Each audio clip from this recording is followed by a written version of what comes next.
Do you know who Turkmenistan is? No. Are you... Joe, this is the most fascinating fucking guy in history, right? So Turkmenistan, I think is the name of the country, was part of the USSR, and when the USSR collapsed, he got it. This guy who was just a premier and worked, he got the whole country. And he went around and changed rules like fucking crazy. He was a dictator, but he was like, he added months so that he didn't get old faster.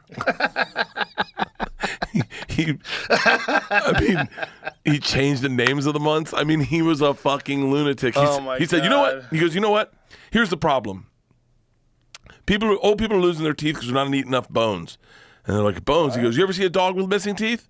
No, because they eat bones. So everyone needs to start eating bones. Does that guy make sense? Oh, my God. Turkmenistan. I have this podcast that I listen to. It's called The Dictators. And it is one of the most, that one podcast is the most fascinating.